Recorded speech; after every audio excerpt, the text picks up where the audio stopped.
नमस्कार, मैं हूं रौनक मुंगाई। स्वागत है आपका न्यूज इंडिया में। और संविधान दिवस के मौके पर विधानसभा में कार्यक्रम आयोजित किया गया। इस मौके पर उत्तराखंड विधानसभा में सीएम पुष्कर सिंह धामी और विधानसभा अध्यक्ष प्रेमचंद्र अग्रवाल ने राष्ट्र की एकता और अखंडता को बनाए रखने के लिए सभी को शपथ दिलवाई। विधानसभा अध्यक्ष प्रेमचंद्र अग्रवाल ने संविधान निर्माता बाबा साहेब भीमराव अम्बेडकर को श्रद्धा सुमन अर्पित किए।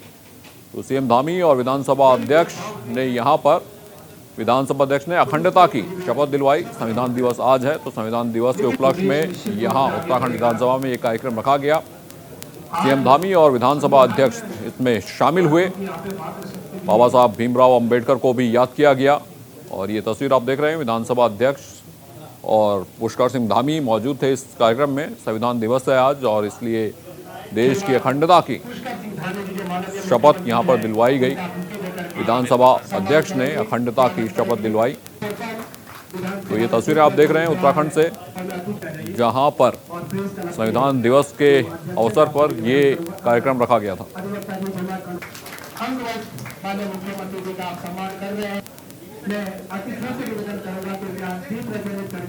हमारे सहयोगी रोहित विक्रम जुड़ चुके हैं हमारे साथ देहरादून से। तो रोहित, ये विधानसभा में कार्यक्रम रखा गया था, क्या थी इस कार्यक्रम की रूपरेखा?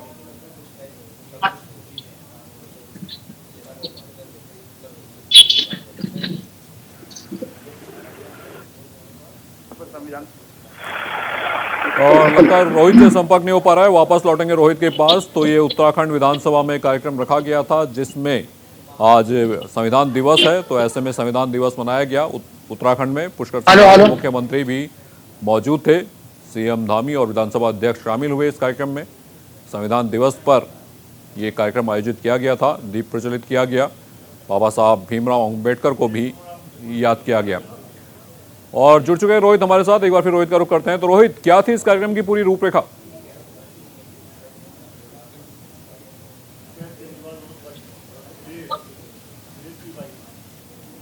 जारी किया गया था कि आज के दिन भारत का संविधान प्रस्तुत हुआ था, तो केंद्र के स्तर पर और तमाम राज्य सरकारें इसे संविधान दिवस के रूप में मनाएंगी, क्योंकि 26 नवंबर 1949 को ही भारत का संविधान प्रस्तुत हुआ था। उसके बाद फिर 26 जनवरी 1950 को इसे लागू कर दिया गया था। तो भारत सरकार की पहल के बाद लगातार इसे पिछले 6 सालों से मनाया जा रहा है। इसी के तहत आज मुख्यमंत्री पुष्कर सिंह धामी विधानसभा पहुंचे और विधानसभा अध्यक्ष प्रेमचंद्र अग्रवाल विधानसभा पहुंचे और उसके बाद दोनों ने ही इस संविधान दिवस को खूब हर्षोल्लास के साथ मनाया और साथ में मैसेज देने का प्रयास किया कि हमको अपनी आने वाली पीढ़ी को भारतीय संविधान के बारे में और स्वर्गीय डॉक्टर भीमराव अम्बेडकर के जो सिद्धांत है उस पर चलने की जरूरत है। तमाम युवाओं को भारत के संविधान में श्रद्धा रखनी चाहिए। भारत सरकार की जो पहल है, पिछले 6 साल से लगातार संविधान दिवस के रूप में मनाया जा रहा है, तो साफ तौर पर ये बहुत अच्छी पहल है और आगे भी इस संविधान दिवस को यूं ही मनाते रहेंगे।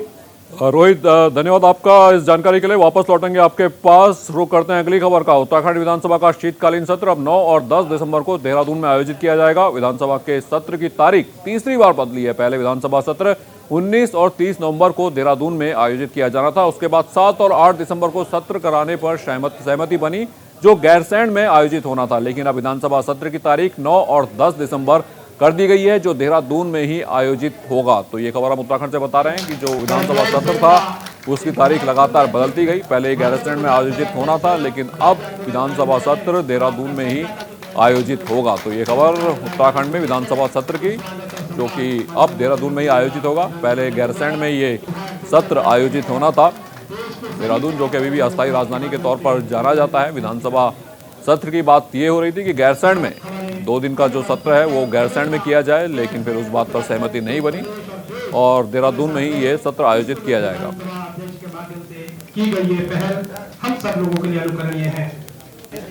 तो रोहित हमारे सहयोगी जुड़ चुके हैं हमारे साथ। रोहित, चुनावी साल है, चुनाव सामने आने वाले हैं और ऐसे में अगर सत्र को लेकर इस तरह से खींचतान होगी तो भारतीय जनता पार्टी के लिए भी मुश्किल होगी।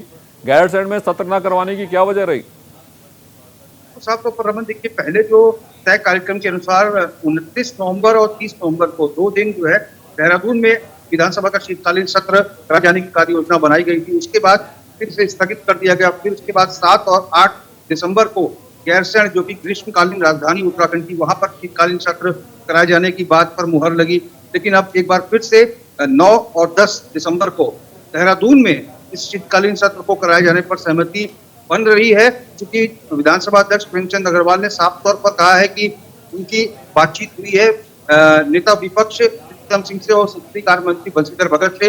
उन लोगों ने गैरसैंण के बजाय देहरादून विधानसभा है वहां पर शीतकालीन सत्र आहूत करने की बात कही है। तो साफ तौर पर विधानसभा अध्यक्ष ने यह भी कहा है कि मेरे पास अभी ये अपुष्ट खबर है, क्योंकि उन लोगों ने राय जताई है। संसदीय कार्य मंत्री का वक्तव्य भी बहुत मायने रखता है और नेता विपक्ष के वक्तव्य भी काफी मायने रखता है।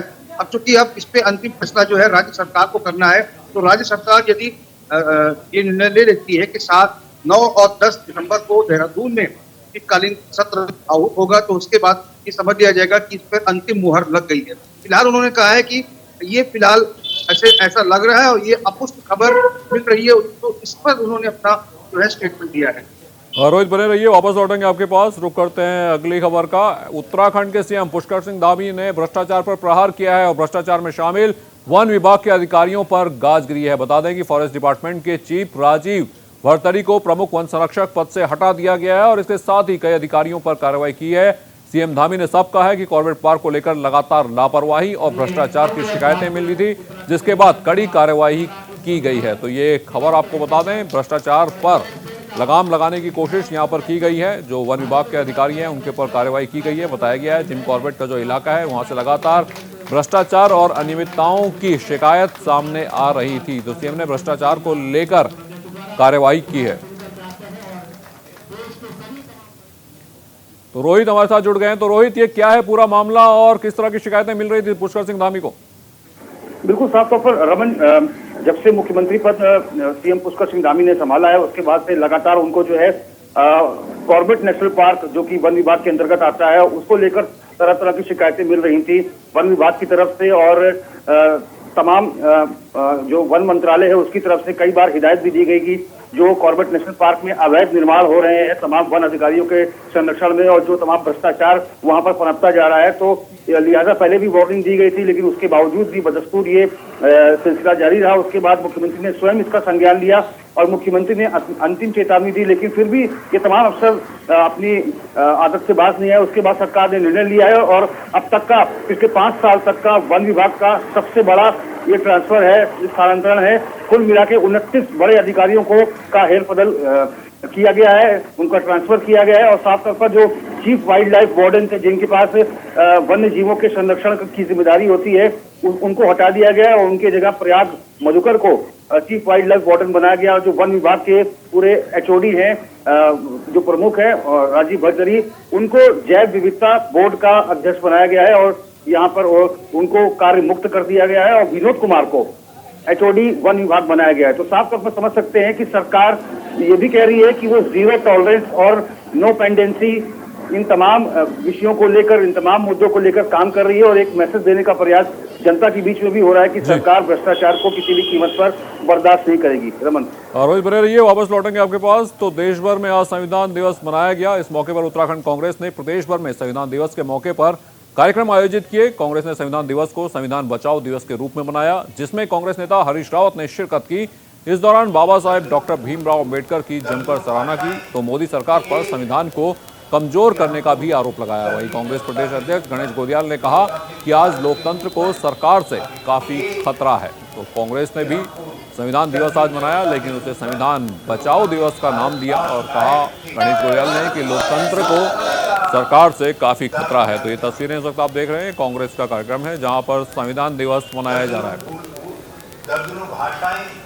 और हमारे सहयोगी संजय पुंडित जुड़ चुके हैं हमारे साथ हरिद्वार से। संजय का रुख करते हैं। तो संजय, कांग्रेस ने संविधान दिवस को संविधान बचाओ दिवस के तौर पर मनाया आज उत्तराखंड में। बिल्कुल रमन, देश भर में आज संविधान दिवस मनाया जा रहा है। हालांकि भाजपा और कांग्रेस के तमाम कार्यालयों पर आज संविधान दिवस मनाया जा रहा है, वहीं कांग्रेस के कार्यालयों पर संविधान बचाओ के रूप में यह दिवस मनाया जा रहा है। और जिस तरीके से 2022 के चुनाव है उनसे पहले तमाम एक दूसरे पर आरोप प्रत्यारोप लगा रहे हैं, तो कहीं ना कहीं कांग्रेस के पूर्व मुख्यमंत्री का हरीश रावत का भी कहना है कि जिस तरीके से संविधान है उसे बचाने का काम इस बार कांग्रेस सरकार करेगी। तो साफ दिखाई दे रहा है कि एक दूसरे पर यहाँ आरोप लगते दिखाई दे रहे हैं। वहीं भाजपा के मंत्रियों का भी कहना है कि जिस तरह नेहरू की गलत नीतियों के कारण देश का बंटवारा हुआ है, तो तमाम जगह आज जो संविधान दिवस है बड़े ही उत्साह के साथ मना रहा है। तो तमाम कार्यकर्ताओं और कार्यालयों से यही तस्वीर आ रही है कि किस तरह से आज ये संविधान दिवस को मनाया जा रहा है। जी रमन।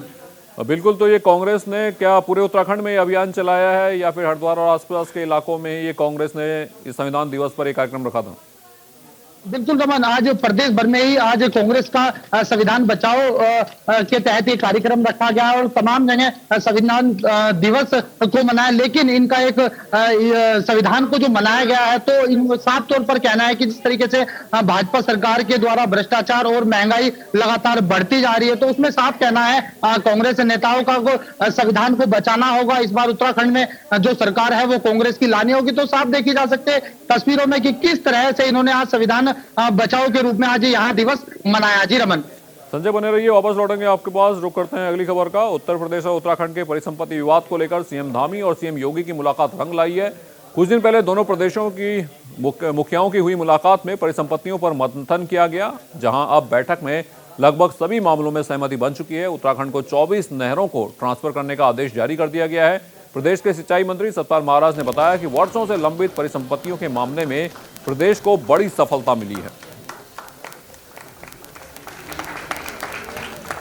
उत्तर प्रदेश एवं उत्तराखंड के बीच परिसंपत्तियों पर बनी सहमति उत्तराखंड के यशस्वी मुख्यमंत्री श्री पुष्कर सिंह धामी जी एवं उत्तर प्रदेश के मुख्यमंत्री श्री योगी आदित्यनाथ जी के मध्य उत्तराखंड एवं उत्तर प्रदेश के परिसंपत्तियों के बंटवारे को लेकर हुई बैठक प्रदेश के हित में काफ़ी सकारात्मक रही है। बैठक के दौरान वर्षों से लंबित परिसंपत्तियों के मामलों में दोनों राज्यों के बीच लगभग सभी पर सहमति बन चुकी है, जो कि प्रदेश के लिए एक बहुत बड़ी सफलता है। प्रदेश कुल 24 नहरों उधम सिंह नगर के 20 तथा हरिद्वार के 4 को उत्तराखंड को हस्तांतरित किए जाने के आदेश कर दिए गए हैं। धौरा, बगुल एवं नानक सागर जलाशय तथा पुरानी ऊपरी गंग नहर में जल क्रीड़ा एवं पर्यटन की अनुमति प्रदान कर दी गई है। जनपद उधम सिंह नगर के किच्छा में स्थित उत्तर प्रदेश सिंचाई विभाग के 0.346 हेक्टेयर भूमि बस स्टैंड निर्माण हेतु हस्तांतरित किए जाने पर भी सहमति बनी है। आईआईटी रुड़की ने अपना 175वां स्थापना दिवस धूमधाम के साथ मनाया है। इस दौरान उत्कृष्ट कार्य करने वाले संस्थान के पूर्व छात्रों को सम्मानित भी किया गया। कार्यक्रम में केंद्रीय मंत्री धर्मेंद्र प्रधान वर्चुअल तौर पर शामिल हुए। इस मौके पर देश विदेश में अपनी सेवाएं दे रहे आईआईटी के पूर्व छात्र कार्यक्रम में शामिल हुए और 14 पूर्व छात्रों को आईआईटी ने सम्मानित भी किया।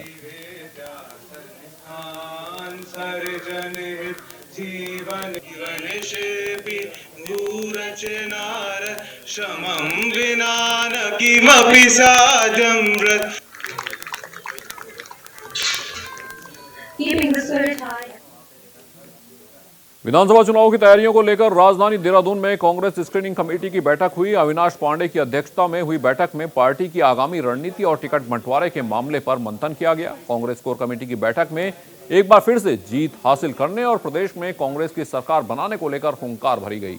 स्क्रीनिंग कमेटी के अध्यक्ष अविनाश पांडे ने कहा कि जनता बदलाव चाहती है और प्रदेश में कांग्रेस की सरकार बनेगी।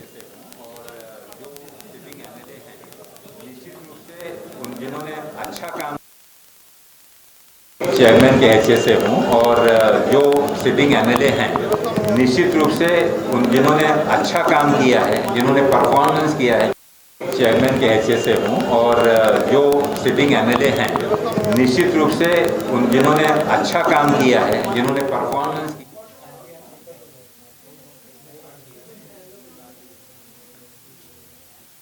तो यह विधानसभा चुनाव 2022 की रणनीति में कांग्रेस जुटी हुई है। अविनाश पांडे स्क्रीनिंग कमेटी की जिम्मेदारी जिनके ऊपर है और यहां पर पूरा फीडबैक उन्होंने लिया कि किस तरह की कांग्रेस की रणनीति है, कौन से संभावित दावेदार हैं, उम्मीदवार हैं आने वाले चुनाव में।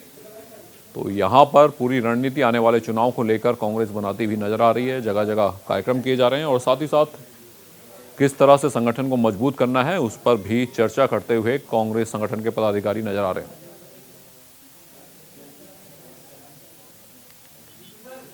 तो हमारे सहयोगी रोहित जुड़ चुके हैं हमारे साथ देहरादून से। तो रोहित, कांग्रेस तमाम कोशिशें कर रही है, स्क्रीनिंग कमेटी भी है, तो यहाँ पे जरूर सारे संभावित नामों पर भी चर्चा हुई होगी, विचार हुआ होगा कि आने वाले वक्त में कौन कांग्रेस को जीत दिलवा सकता है। कमेटी के जो अध्यक्ष हैं अविनाश पांडे, उनके नेतृत्व में एक बैठक आयोजित की गई, जो स्क्रीनिंग कमेटी की पहली बैठक रही। इसके बाद भी जो तमाम प्रत्याशी हैं उनके नामों को चयन को लेकर स्क्रीनिंग कमेटी की अन्य बैठकें भी होंगी। इसमें कांग्रेस ने साफ तौर पर एक ही मंत्र पे कांग्रेस काम कर रही है कि ऐसे प्रत्याशी बनाया जाएगा आगामी 2022 के विधानसभा चुनाव के लिए, जिसकी पार्टी में अच्छी छवि होगी, जिसने ईमानदारी से पार्टी के लिए काम किया होगा इन 5 सालों के भीतर, और जो अपने क्षेत्र में लोकप्रिय होगा, जिसने पार्टी के साथ हमेशा वफादारी की होगी। ये तमाम पैमाने हैं जिनको लेकर टिकट का आवंटन किया जा रहा है। वही अविनाश पांडे ने साफ तौर पर यह भी बताया कि भारी संख्या में जो महिलाएं हैं, महिलाओं की उम्मीदवारी और युवाओं की उम्मीदवारी भी आ रही है। तो सभी विधानसभाओं से 5-5, 6-6 नामों का पैनल आ रहा है। अब संभवतः कुछ नामों पर निर्णय जो है उत्तराखंड कांग्रेस ने ले लिया है, और आने वाले समय में जो अगली स्क्रीनिंग कमेटी की बैठक होगी तो अंतिम रूप देने के लिए तमाम जो 70 विधानसभा सीटें हैं उन पर शायद संभवतः कांग्रेस इन नामों का ऐलान कर देगी। हमारे सहयोगी संजय भी जुड़े हुए हरिद्वार से हमारे साथ। तो संजय, हरिद्वार को लेकर हमेशा हंगामा मचा रहता है कि जब भी टिकट बंटवारे की बात आती है तो बहुत सारे गुट हैं, चाहे हरीश रावत गुट हो या बाकी नेता हो, उनका प्रभाव बना रहता है। तो इस बार क्या हालात है हरिद्वार के?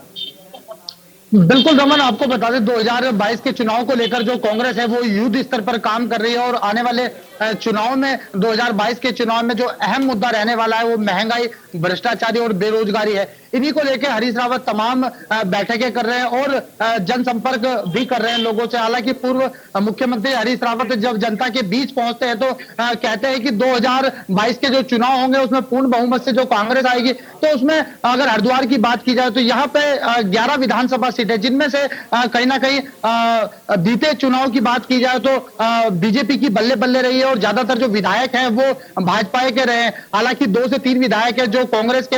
ऐसे में 2022 के जो चुनाव होंगे उनमें क्या रणनीति अपनाती है, कौन सा फार्मूला कांग्रेस अपनाती है, ये तो आने वाला वक्त ही बताएगा। लेकिन कहीं ना कहीं उत्तराखंड की जो हरिद्वार जिला है वो कहीं ना कहीं उत्तराखंड का दिल भी कहा जाता है, और यहाँ पे पहले से ही चुनाव को लेकर एक दूसरी पार्टी में घमासान रहता है। जी रमन। संजय, रोहित, बहुत बहुत शुक्रिया आपका इस तमाम जानकारी के लिए। और रुख करते हैं अगली खबर का। उत्तराखंड में विधानसभा चुनाव को लेकर कांग्रेस लगातार बैठक कर रही है और जीत का मास्टर प्लान तैयार कर लिया है। उत्तराखंड के पूर्व सीएम हरीश रावत से हमारे संवाददाता रोहित विक्रम सिंह ने कांग्रेस के मास्टर प्लान पर खास बातचीत की।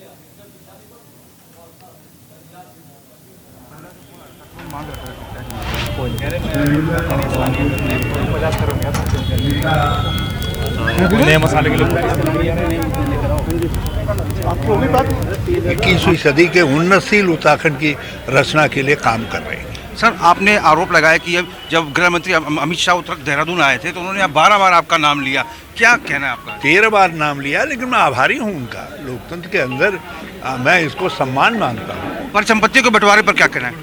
परिसंपत्ति के बंटवारे पर माननीय मुख्यमंत्री जी ने राज्य के हितों को बेच दिया, उत्तर प्रदेश के आगे सरेंडर कर दिया।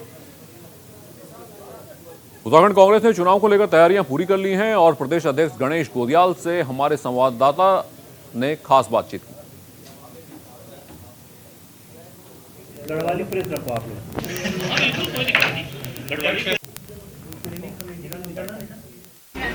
कांग्रेस के प्रदेश अध्यक्ष गणेश गोदियाल जी समय हमारे साथ मौजूद हैं। गोदियाल साहब, 2022 के विधानसभा चुनाव में कांग्रेस किस मूड में नजर आने वाली है?